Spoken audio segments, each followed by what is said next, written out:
किन्नरों को क्यों मिला था भगवान राम का आशीर्वाद? सुनिए रामायण से जुड़ी एक अनसुनी कथा। रामायण में कई ऐसे किस्से हैं जो हैरान कर देते हैं। वहीं रामायण में कई ऐसे भी किस्से हैं जो आपको भावुक कर सकते हैं। ऐसे ही एक किस्सा भगवान राम और किन्नरों से जुड़ा है। आज समाज में किन्नरों को बहुत ही नीची नज़र से देखा जाता है। हालांकि पिछले कुछ वक्त में कुछ प्रतिशत लोगों की सोच में बदलाव देखने को मिला है। किन्नरों की दुआ को बहुत ही प्रभावशाली माना जाता है। ऐसी मान्यताएं हैं कि किन्नर जो भी आशीर्वाद देते हैं वो पूरा होता है। उनके मुंह से निकली बात बहुत जल्द सच हो जाती है। पौराणिक कथाओं की माने तो किन्नरों ने भगवान राम की भक्ति की थी, जिसके बाद वनवास से लौटकर भगवान राम ने किन्नरों को आशीर्वाद दिया था। उस आशीर्वाद का असर आज भी दिखता है। आइए आज हम आपको किन्नरों को मिले उस खास आशीर्वाद और भगवान राम से जुड़े किन्नरों के संबंध के बारे में बताएंगे।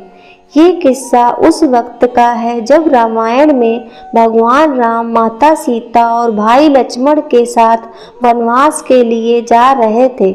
उस वक्त अयोध्यावासी भगवान राम के पीछे वनवास के रास्ते में आने लगे थे। सभी लोग भगवान राम से बहुत प्यार करते थे। जब श्री राम ने देखा कि लोग उनके पीछे आ रहे हैं तो उन्होंने सभी को वापस लौट जाने को कहा। उस वक्त अयोध्यावासी श्री राम के बिना अयोध्या में नहीं रहना चाहते थे। उस वक्त भगवान राम ने सभी को कसम देकर वापस लौट जाने के लिए कहा। भगवान राम ने सभी नारी और पुरुषों को वापस लौट जाने की कसम दी थी। इस सौगंध के बाद सभी अयोध्यावासी वापस लौट गए और इसके बाद नगरवासी प्रभु राम की याद में दिन काटने लगे। श्री राम के कहने पर उस वक्त सभी अयोध्यावासी तो लौट गए, लेकिन उस वक्त अयोध्यावासियों में 4 किन्नर भी थे जो अयोध्या वापस नहीं लौटे थे। तभी राम वनवास के बाद वापस लौटे तो उन्होंने उस स्थान पर किन्नरों को उनका इंतजार करते हुए देखा। जब भगवान राम ने उन किन्नरों से पूछा कि आप लोग राज्य की सीमा पर क्यों हैं, तब उन किन्नरों ने बताया कि आपने स्त्री और पुरुष को जाने को कहा था, जबकि किन्नर तो ना ही स्त्री की श्रेणी में आते हैं और ना ही पुरुषों की, वे दोनों का समागम रूप हैं। इसी वजह से उन 4 किन्नरों ने भगवान राम के इंतजार में 14 साल उनका अयोध्या की सीमा पर बिता दिए। इसी भक्ति और प्यार को देखते हुए प्रभु राम उन किन्नरों से बहुत ही प्रसन्न हुए और उन्हें आशीर्वाद दिया, जिसका असर आज भी दिखता है। भगवान राम ने उन्हें यह वरदान दिया कि उनका दिया हर आशीर्वाद पूरा होगा। उन्हें वरदान मिला कि उनका आशीर्वाद कभी भी खाली नहीं जाएगा। यही वजह है कि आज भी किन्नरों के आशीर्वाद का आज भी इतना महत्व है। किन्नरों के आशीर्वाद को किसी चमत्कार से कम नहीं माना जाता है।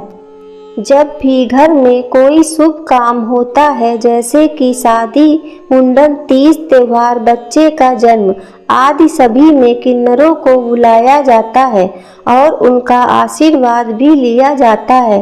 मान्यता है कि शुभ काम के दौरान आए किन्नरों को दक्षिणा अवश्य देनी चाहिए। मान्यता यह भी है कि किन्नरों से मिलने वाली दुआओं में बहुत असर होता है। किन्नर जिस भी चीज़ के लिए आशीर्वाद दे दें वह निश्चित फलित होती है। सनातन धर्म में मरणासन किन्नर को दिव्य बताया गया है, यानी कि एक जीवित किन्नर की जितनी दुआ किसी व्यक्ति को लगती है उससे 100 गुना अधिक दुआ एक ऐसे किन्नर की लगती है जो मरने की स्थिति में हो। ऐसा बहुत कम होता है कि किन्नर मरते समय दुआ दे, लेकिन अगर दे दी तो सौभाग्य जाग उठता है। हमें किन्नरों को नाराज नहीं करना चाहिए, क्योंकि इनकी दुआओं के साथ साथ इनकी बद्दुआ भी उतनी ही असर करती है। किन्नरों के पास कुछ खास शक्तियाँ होती हैं जो सभी को नजर नहीं आती हैं। किन्नरों पर भगवान शिव की विशेष कृपा होती है। भगवान शिव के आशीर्वाद से किन्नर अपनी मृत्यु तक का आभास कर पाते हैं। जय श्री कृष्णा, राधे राधे। दोस्तों, आपको ये जानकारी कैसी लगी कृपया कमेंट करके ज़रूर बताएं, और ऐसी ही जानकारियों को जानने के लिए हमारे चैनल को सब्सक्राइब जरूर करें। धन्यवाद।